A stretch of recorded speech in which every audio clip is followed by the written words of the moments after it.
അതൊന്നും ഒരു പ്രശ്നമേ അല്ല. എനിക്ക് ഈ എൻഗേജ്മെന്റ് എങ്ങനെയെങ്കിലും നടത്തണം, അതാ ഇമ്പോർട്ടന്റ്. ചേട്ടൻ എനിക്ക് വേണ്ടി എന്തൊക്കെ ചെയ്തിട്ടുണ്ടെന്നറിയാവോ? ഞാൻ ചേട്ടന് വേണ്ടി ഇത്രയെങ്കിലും തിരിച്ചു ചെയ്യണ്ടേ? ആണല്ലേ? എന്നെയും വേദാന്ത് ഒരുപാട് ഹെൽപ്പ് ചെയ്തിട്ടുണ്ട്. ശരി അളിയ, അളിയൻ ഇത്രയും കോൺഫിഡന്റ് ആയിട്ട് നിൽക്കുമ്പോ ഞാനും നിൽക്കും. താങ്ക് യു അളിയ. Yes yes yes, engagement fixed.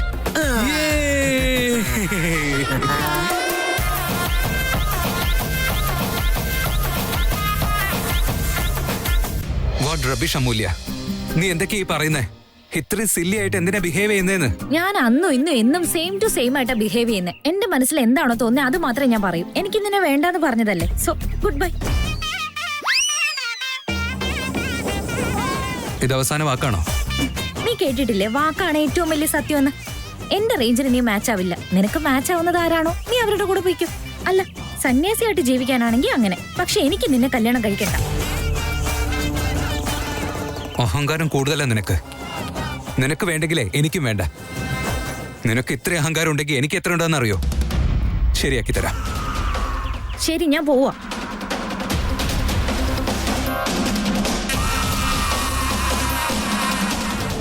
What is this? നിങ്ങൾ രണ്ടുപേരും പരസ്പരം തമ്മിലടിച്ച് അകലാനാണെങ്കിൽ ഞാൻ പിന്നെ ഇവിടെ വെറുതെ വന്നതാണോ? എനിക്ക് ഇവിടെ ഇപ്പൊ എന്ത് ജോലിയാ ഉള്ളേ?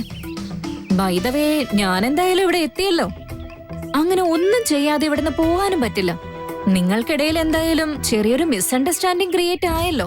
അതിനി വളർത്തി വലുതാക്കേണ്ടത് എന്റെ ഉത്തരവാദിത്വം. ആ ജോലി ഞാൻ എന്തായാലും ചെയ്യും. ആൻഡ് അമ്മു, എനിക്ക് നിന്നോടൊരു താങ്ക്സ് പറയാതിരിക്കാൻ പറ്റില്ല. എന്തിനാന്നറിയോ? എന്റെ വേദന എനിക്ക് തിരികെ കിട്ടാൻ പോകുന്നത് നീ കാരണമല്ലേ. Thank you Ammu, and I love U.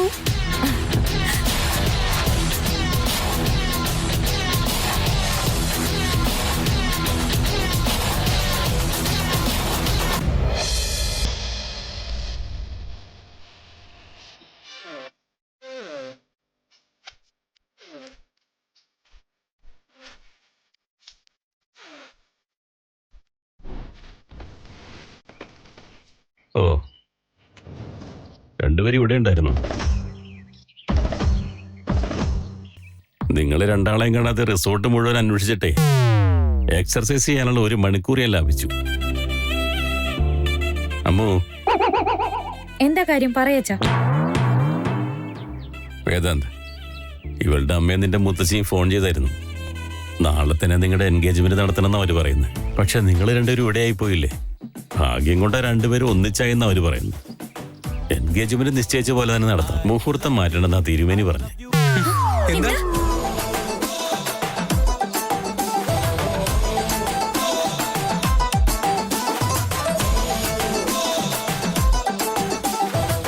എനിക്ക് നിങ്ങളെപ്പോലെ ആദ്യം ഒരു ഞെട്ടലുണ്ടായിരുന്നു. പക്ഷേ ഇക്കാര്യം തിരുമേനിയായിട്ട് സംസാരിച്ചതല്ലേ. ഈ മുഹൂർത്തം ഇനി മാറ്റാൻ പറ്റില്ലെന്ന് അദ്ദേഹം പറഞ്ഞു. അവരെല്ലാവരും ചേർന്ന് തീരുമാനമെടുത്ത സ്ഥിതിക്ക് എനിക്കതിലൊന്നും ചെയ്യാൻ പറ്റില്ലല്ലോ.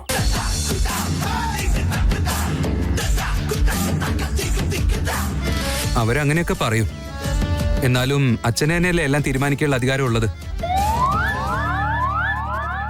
നമ്മൾ മാത്രമായിട്ട് എൻഗേജ്മെന്റ് നടത്തുന്നത് തെറ്റല്ലേ? എനിക്ക് ഞെട്ടലുണ്ടായത് ഇതേ കാരണം കൊണ്ടാ. പക്ഷെ അതിന് നിന്റെ മുത്തശ്ശി പരിഹാരം ഉണ്ടാക്കിയിട്ടുണ്ട്. ശ്രീധർ അവിടെ ഫാമിലിയായിട്ട് ഇങ്ങോട്ട് വരാൻ വേണ്ടിയുള്ള പെർമിഷനായിട്ട് അപേക്ഷിച്ചിട്ടുണ്ട്.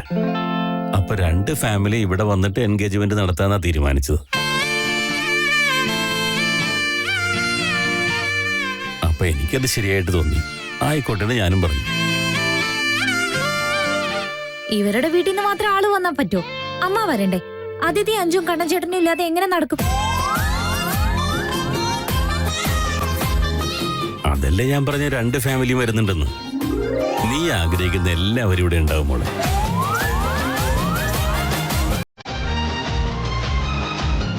ഇനിയിപ്പോ നിങ്ങളെ പറയേണ്ടത് എന്തൊക്കെയാ ചെയ്യേണ്ടതെന്ന്.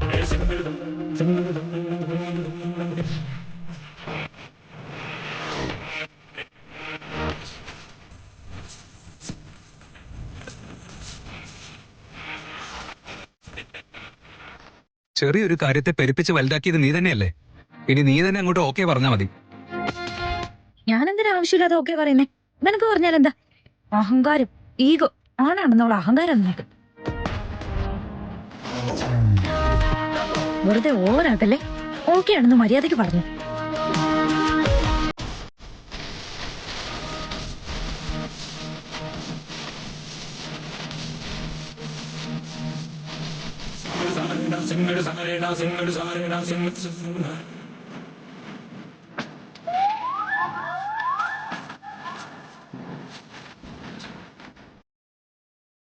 രണ്ടുപേരും എന്താ മിണ്ടാതിരിക്കുന്നേ? നിങ്ങളുടെ മനസ്സിലെന്താണെന്ന് എന്നോട് പറയേ.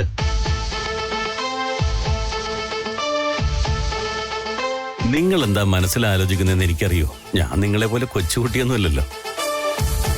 ഇല്ല അച്ഛാ, ഈ കഴുതയായിട്ട് എൻഗേജ്മെന്റോ എനിക്ക് താല്പര്യമില്ല. ഈ അഹങ്കാരിയായിട്ട് ബിസിനസ് എക്സ്പോ നടത്താനോ എന്നെ കൊണ്ട് പറ്റില്ല അച്ഛാ.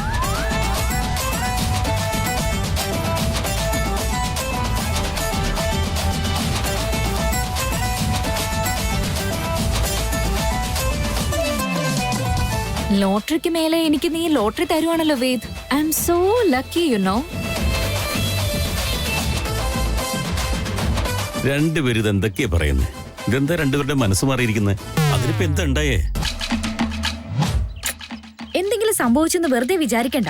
ഒന്നും സംഭവിച്ചില്ല, ഒന്നും സംഭവിച്ചില്ല എന്നുള്ളതാ പ്രശ്നം. ഞാൻ ആഗ്രഹിക്കുന്ന ഒന്നും നടക്കില്ല. അതെ ഈ കല്യാണം വേണ്ടെന്ന് പറഞ്ഞു. ചെറിയൊരു കാര്യങ്ങൾ പെരുപ്പിച്ച് വലുതാക്കിയിട്ട് എന്നോട് മര്യാദ ഇല്ലാതെ സംസാരിക്കുന്നവളെ ഞാൻ എങ്ങനെ കല്യാണം കഴിക്കുക? എനിക്ക് കല്യാണത്തിന് ഇഷ്ടമല്ല. ഈ കല്യാണം വേണ്ട, വേറെ കല്യാണം നടത്താൻ പോവാന്നുള്ള ബിൽഡപ്പ് ഒന്നും കൊടുക്കല്ലേ. നിന്നെ ഞാൻ ഇഷ്ടപ്പെട്ടത് തന്നെ വലിയ കാര്യം. ഇപ്പൊ ഞാൻ കൂടി കൈയൊഴിഞ്ഞാലേ നിന്റെ മുഖത്ത് പോലും ആരും നോക്കുന്നു. എക്സ്ക്യൂസ് മീ, നീ ഇല്ലെങ്കിൽ വേറെ പെൺകുട്ടികളെ എനിക്ക് കിട്ടും. നോൺസെൻസ്. ഹലോ, നാട്ടിലെ ആമ്പിള്ളേരെ റൗഡി ബേബി തന്നെ വേണമെന്ന് പറഞ്ഞ് പിന്നാലെ നടക്കുക. ഞാനിപ്പോ ചെന്ന് ചെറുതായിട്ട് എന്നൊന്ന് മൂളിയാ മതി. ആമ്പിള്ളേർ എന്റെ പുറകെ മുത്തേ പൊന്നേന്ന് വിളിച്ചോണ്ട് വരും. അങ്ങനെ വന്ന ക്രൗഡ് കൺട്രോൾ ചെയ്യാൻ വേണ്ടി അടുത്ത സംസ്ഥാനത്തുനിന്ന് പോലീസുകാരെ വരുത്തേണ്ടി വരും. ഞാൻ എന്റെ മുടിയൊക്കെ ഇങ്ങനെ വിരിച്ചിട്ട് ഒരു കള്ളനോട്ടം കൊടുത്താലുണ്ടല്ലോ, പിന്നെയുള്ള ക്രൗഡ് കൺട്രോൾ ചെയ്യാൻ അടുത്ത സംസ്ഥാനത്തുനിന്ന് പോലീസുകാരെ വരുത്തേണ്ടി വരും. ഇതുകൊണ്ടാ എനിക്ക് ഇവള് വേണ്ടാത്തെ. ഇവിടെ കണ്ടാൽ തന്നെ ഇറിറ്റേഷനാ. ഇതിനായിട്ട് ഒരു ബന്ധവും വേണ്ട. ഇതൊരു വട്ട് കേസാ. ഞാൻ ഈ വട്ടിനെ കെട്ടില്ല. ഹലോ, അത് എന്റെ ഡയലോഗാ. ആദ്യം റിജക്ട് ചെയ്തത് ഞാനാ. അത് വെറുതെ കോപ്പി ചെയ്യാൻ വരണ്ട. രണ്ടുപേരും എന്തിനെങ്ങനെ വഴക്കുണ്ടാക്കുന്നത്? നിങ്ങളുടെ അഭിപ്രായം എന്താണെന്ന് വെച്ചാൽ എന്നോട് പറയാ. ഇത് കുട്ടിക്കളിക്കുള്ള സമയമൊന്നുമല്ല. പറഞ്ഞില്ല അച്ഛാ, എനിക്ക് ഇവിടെ കല്യാണം കഴിക്കാൻ ഇഷ്ടമല്ല. ഏയ്, എനിക്കാ താല്പര്യമില്ലാത്ത. അങ്ങനെ പറ.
എന്റെ ആരതി, ഞാൻ നിന്നെ ഇപ്പൊ എത്രത്തോളം മിസ് ചെയ്യുന്നുണ്ടെന്ന് പറയാൻ വാക്കുകളില്ല. ഇവിടെ ഇപ്പം നമ്മൾ എന്ത് ചെയ്തിട്ടാണെങ്കിലും അവരുടെ എൻഗേജ്മെന്റ് നടത്തിയല്ലേ പറ്റുള്ളൂ. നിങ്ങൾ എത്രയും പെട്ടെന്ന് ഇവിടെ വരാൻ നോക്ക്. അയ്യോ, അതിനൊക്കെ നീ എന്തിനാ ടെൻഷനാവുന്നേ? അച്ഛനോടെ ഉണ്ടല്ലോ, അതൊക്കെ അച്ഛൻ നോക്കിക്കോളും. ഓക്കെ, ശരി, bye, take care, miss you. ഹൗ, ഈശ്വരാനുഗ്രഹം കൊണ്ട് ചേട്ടനെ റൗഡി കൊച്ചിന്റെ എൻഗേജ്മെന്റ് നടക്കാൻ പോവാം. അതൊന്ന് വേഗം നടന്നു കഴിഞ്ഞാൽ പിന്നെല്ലാം അടിപൊളിയായിരിക്കും.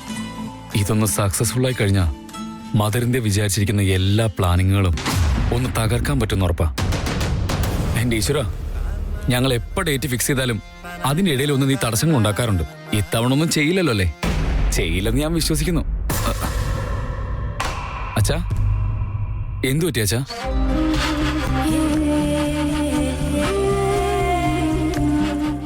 ചേട്ടനോടും റൗഡി കൊച്ചിനോടും കാര്യങ്ങളൊക്കെ പറഞ്ഞില്ലേ? എനിക്ക് എന്താ പറയേണ്ടെന്ന് ഒരു പിടിയും കിട്ടുന്നില്ല മോനെ. എന്തു പറ്റിയാച്ചാ? എന്താ കാര്യം? എന്താ ഇങ്ങനെയൊക്കെ സംസാരിക്കുന്നേ?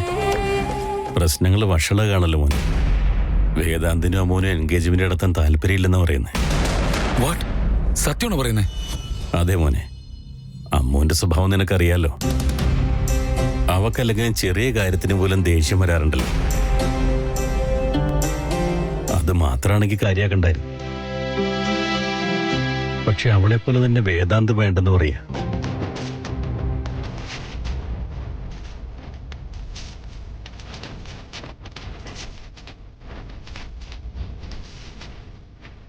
ഒരു തടസ്സം ഉണ്ടാക്കരുത് ഞാനിപ്പോ പറഞ്ഞല്ലേ ഉള്ളൂ. ഇത് മാത്രം കേൾക്കാതെ ബാക്കി എല്ലാം കേട്ടല്ലേ? എന്തോ കാര്യമായിട്ടുള്ള പ്രശ്നമുണ്ടെന്ന് ഉറപ്പായി. മാത്രമല്ല ചേട്ടനും റൗഡിക്കൊച്ചും പരസ്പരം വിട്ടുകൊടുക്കില്ലെന്ന് പറയാം. അവർക്കിടയിൽ എന്തെങ്കിലും ചെറിയൊരു പ്രശ്നം ഉണ്ടായിട്ടുണ്ടാവും. സോൾവ് ചെയ്താൽ തീരുമായിരിക്കും. ശരിയാച്ചാ, ഇപ്പൊ എന്താ പ്രശ്നം? ഇവിടെ വെച്ച് അവരുടെ എൻഗേജ്മെന്റ് നടക്കുന്ന കാര്യം അവരോട് പറഞ്ഞില്ലായിരുന്നു? ഞാൻ വേറൊന്നും പറയാനല്ലല്ലോ പോയത്. പറയാനുള്ളതൊക്കെ അവരോട് പറഞ്ഞു. ശരി, അവരിൽ ആരെങ്കിലും ഒരാള് കറക്റ്റ് റീസൺ പറഞ്ഞോ?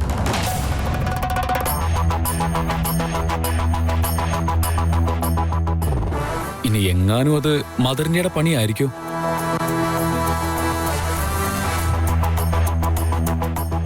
എനിക്കിപ്പോ ഒന്നും മനസ്സിലാവുന്നില്ല മോനെ. ഡോൺ വറി അച്ഛാ, അവരുടെ ലവ് സ്റ്റോറി ഇവിടെ വരെ എത്തിച്ചത് ഞാനല്ലേ. ബാക്കി ഞാൻ തന്നെ നോക്കിക്കോളാം. അവർക്കിടയിൽ എന്തെങ്കിലും ഒരു പ്രശ്നം ഉണ്ടെങ്കിൽ അത് ഞാൻ തന്നെ സോൾവ് ചെയ്തോളാം. രണ്ടുപേരും ഇപ്പൊ എൻഗേജ്മെന്റ് നടത്തണ്ടെന്ന് പറഞ്ഞ് വാശി പിടിച്ചിരിക്കുക. എൻഗേജ്മെന്റ് വേണ്ടാന്നോ? അങ്ങനെ പറയാൻ ചാൻസ് ഇല്ല. രണ്ടുപേരും പരസ്പരം ഒരുപാട് സ്നേഹിക്കുന്നുണ്ട്. പിന്നെന്താ ഇപ്പൊ വേണ്ടാന്നൊക്കെ പറയുന്നേ? അത് തന്നെ ഇപ്പോഴും എനിക്ക് മനസ്സിലാവാത്തത്. കള്ളച്ചെറുക്കനെന്നോ വായാടിയെന്നോ ഒക്കെ പറയുന്നുണ്ട്. രണ്ടുപേരും മുഖത്ത് പോലും നോക്കാതിരിക്കുന്നത്. എന്താ മുഖത്ത് നോക്കാതിരിക്കുകയാണെന്നോ? അപ്പൊ തമ്മിൽ നല്ല വഴക്കാണല്ലേ? നേരത്തെ വന്ന വഴക്കൊക്കെ കോംപ്രമൈസ് ആയെന്നാളോ വിചാരിച്ചത്? ഇതുവരെ കഴിഞ്ഞില്ലേ? ഇവർ രണ്ടുപേരുന്ന കൊച്ചു കുട്ടികളാണോ? നിക്ക്, ഞാൻ ചോദിക്കട്ടെ.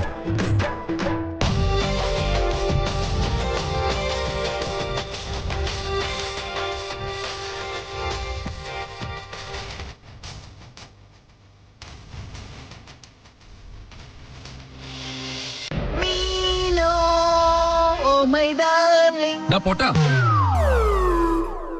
കാര്യങ്ങളെല്ലാം അറിഞ്ഞോ? ബ്രേക്കിംഗ് ന്യൂസ് ആയത്. ബ്രേക്കിംഗ് ന്യൂസോ? എന്താ അത് ചോട്ടാ സ്മോൾ ബോസ്? ചേട്ടനും റൗഡി കൊച്ചും തമ്മില് വലിയ വഴക്കെടുക്ക. എന്നിട്ടെന്താ? അതാ ബ്രേക്കിംഗ് ന്യൂസ്. ഏത് ആംഗിളിൽ നിന്നാ നിങ്ങൾ ബോസിനെ ചേട്ടനായി കാണുന്നതെന്ന് എനിക്ക് മനസ്സിലാവുന്നില്ല. എന്താ ഇപ്പൊ എനിക്കെന്താ കുഴപ്പം? പിന്നല്ലാതെ എന്ത് പറയാനാ ബോസെ? നിങ്ങളുടെ ചേട്ടനും ആ റൗഡി മേഡവും വഴക്കുണ്ടാക്കും, വാശി പിടിക്കും, യുദ്ധം നടത്തും. ഇതെല്ലാം ഡെയിലി റൊട്ടീനല്ലേ? റിപ്പീറ്റ് ടെലികാസ്റ്റ് കണ്ട് കണ്ട് എല്ലാവർക്കും ബോർ അടിച്ചിരിക്കുക. ഇപ്പൊ ക്ലൈമാക്സ് എന്താവോന്ന് അറിയാവല്ലോ. തനിക്ക് സീരിയസ്നെസ് തീരെയില്ല. തന്നോട് വന്ന് പറഞ്ഞെങ്കിൽ എന്നെ തല്ലിയാ മതി. അളിയനോടെ? അളിയാ, വിക്കി ബോസ് പിണങ്ങി പോയല്ലോ. ഇനിയിപ്പൊ ഞാൻ ആരോട് സംസാരിക്കും? ആ, എന്റെ മീനും ഉണ്ടല്ലോ സംസാരിക്കാൻ.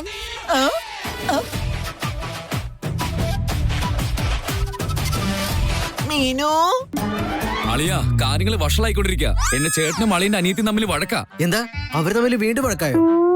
അതല്ലേ പറഞ്ഞത്, എല്ലാം ഫിക്സ് ആയിരിക്കാം. ഇനി എൻഗേജ്മെന്റ് നടന്നാ മതി. എല്ലാവരും സന്തോഷിക്കേണ്ട ഈ സമയത്ത് അവര് വീണ്ടും പ്രശ്നം ഉണ്ടാക്കിയിരിക്കുക. കാര്യം എന്താന്ന് ആർക്കറിയാം? അതും ഇതും തമ്മിൽ വെറുതെ ഇനി കണക്ട് ചെയ്യണ്ട. ഇത്തരം പ്രശ്നങ്ങൾ ദിവസം ഉണ്ടാവുന്നതല്ലേ, അത് അവർ തന്നെ സോൾവ് ചെയ്തോളൂ. എൻഗേജ്മെന്റ് നടക്കുമ്പോൾ ഇതൊക്കെ മാറിക്കോളും. ഓ, അപ്പൊ കംപ്ലീറ്റ് കാര്യം അളിയൻ അറിയില്ലല്ലേ? അവരുടെ വഴക്ക് എവിടെ എത്തിയെന്നറിയോ? കല്യാണവും എൻഗേജ്മെന്റും വേണ്ടാന്ന് പറയാ.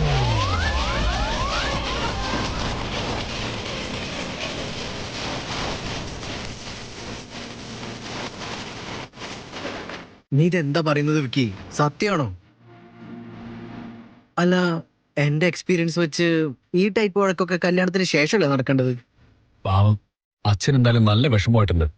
അവിടെ മുത്തശ്ശിയാണെങ്കിൽ ഈ ഡേറ്റിൽ എൻഗേജ്മെന്റ് നടന്നില്ലെങ്കിൽ പിന്നെ ഒരിക്കലും നടക്കില്ലെന്ന് പറഞ്ഞിരിക്കുക. ഇവിടെയാണെങ്കിൽ ഒരു കൊച്ചു കുട്ടികളെ പോലെ കിടന്ന് വഴക്കുണ്ടാക്കുന്നു. നമ്മൾ എന്ത് ചെയ്യോളിയാ?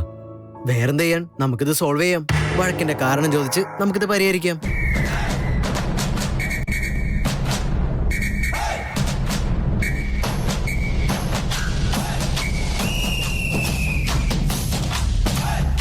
ഒരു കാര്യം ചെയ്, അളിയൻ ചേട്ടനോട് സംസാരിക്കേ, ഞാൻ റൗഡി കൊച്ചിനോട് പോയി സംസാരിക്കാം.